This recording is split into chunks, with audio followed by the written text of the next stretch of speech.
పెళ్ళైనా పండగైనా వేడుక ఏదైనా పట్టు చీరల ప్రత్యేక వేదిక వారాహి సిల్క్స్.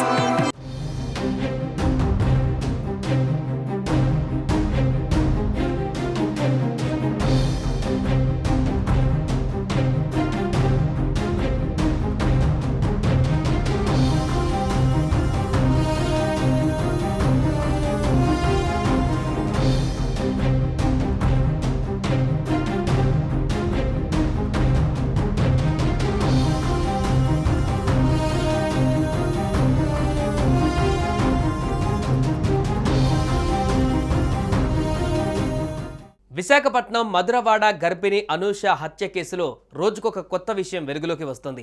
అనూషను చంపేందుకు జ్ఞానేశ్వర్ గతంలో ఎన్ని వేషాలు వేశాడనేది ఒక్కొక్కటిగా వెలుగులోకి వస్తున్నాయి. పెళ్లికి ముందే జ్ఞానేశ్వర్కు మరొక వివాహితతో అక్రమ సంబంధం కూడా ఉన్నట్లు తెలుస్తోంది. అనూషని కూడా పెళ్లికి ముందే శారీరకంగా కలుద్దామంటూ బలవంతం చేసినట్టుగా తెలిసింది. అయితే ఆమె అందుకు ఒప్పుకోకపోవడంతో ఫ్యామిలీకి తెలియకుండా పెళ్లి చేసుకున్నాడు. పెళ్లైన తర్వాత అనూష అడ్డు తొలగించుకునేందుకు అనేక ప్లాన్లు వేశాడు.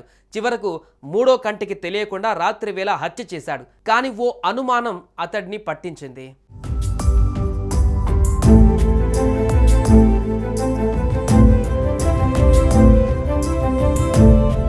విశాఖ గర్భిణి అనూష హత్య కేసులో రోజుకొక సంచలన విషయాలు బయటకు వస్తున్నాయి. అనూష తండ్రి చనిపోవడం, తల్లి అందురాలు కావడంతో అనూషను శారీరకంగా వాడుకునేందుకు జ్ఞానేశ్వర్ మాస్టర్ ప్లాన్ వేశాడు. వైజాగ్ బీచ్ రోడ్డులోని ఓ కాలేజీలో అనూష హోటల్ మేనేజ్మెంట్ కోర్సు చేస్తున్నప్పుడు ప్రేమ పేరుతో వెంటపడ్డాడు. పెళ్లికి ముందే శారీరకంగా ఒకటవుదామని పలుమార్లు ప్రయత్నించినా అనూష అందుకు ఒప్పుకోలేదు. దీంతో అతని కుటుంబ సభ్యులకు తెలియకుండా సింహాచలంలో పెళ్లి చేసుకున్నాడు.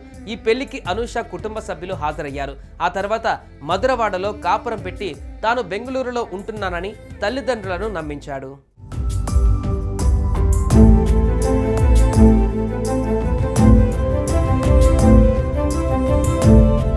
అయితే పెళ్లికి ముందే జ్ఞానేశ్వర్కు మరొక వివాహితతో కూడా అక్రమ సంబంధం కూడా ఉంది. అందుకే అనూషను ఎలాగైనా అడ్డు తొలగించుకోవాలని ప్లాన్ చేసిన జ్ఞానేశ్వర్ తనకు క్యాన్సర్ ఉందంటూ తన పేరెంట్స్ ఒప్పుకోరని నమ్మించే ప్రయత్నం చేశాడు. విడాకులు ఇవ్వాలంటూ పదే పదే అనూషకి టార్చర్ చూపించాడు. గర్భిణీగా ఉండగానే ఓసారి ఫలూదాలో నిద్రమాత్రలు కలిపాడు. అయితే అవి కరగకపోవడంతో ఆమె గుర్తించి అడగ్గా ఏమో తనకు తెలియదంటూ బుకాయించాడు. విడాకుల విషయంలో డెలివరీ ముందు రోజు అనూషతో జ్ఞానేశ్వర్ ఘర్షణకు దిగాడు. రాత్రి పడుకున్నాక అనూష గొంతు నులిమి అతి కిరాతకంగా చంపేశాడు జ్ఞానేశ్వర్.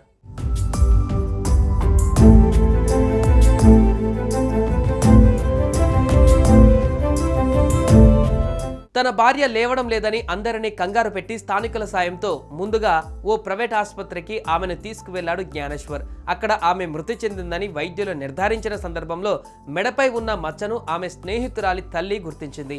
ఆమె శరీరం నల్లగా ఉబ్బిపోవడం చూసి అనుమానం వ్యక్తం చేసింది. దీంతో అక్కడి నుంచి కేజీహెచ్కు తరలించి విషయం పోలీసులకు తెలియజేయడంతో వాస్తవాలు బయటపడ్డాయి. కేజీహెచ్ ఆసుపత్రిలో మంగళవారం అనూష మృతదేహాన్ని వైద్యులు పోస్టుమార్టం చేశారు.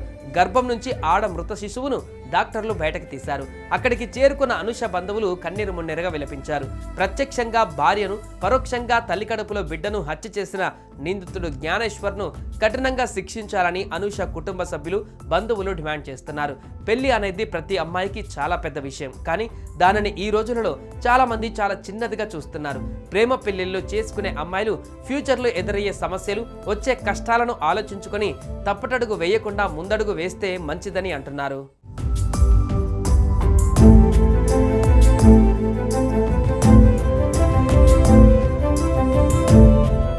సుమన్ టీవీలో మీ పర్సనల్ అండ్ బిజినెస్ ప్రమోషన్స్ కోసం కింది నెంబర్కి కాంటాక్ట్ చేయండి.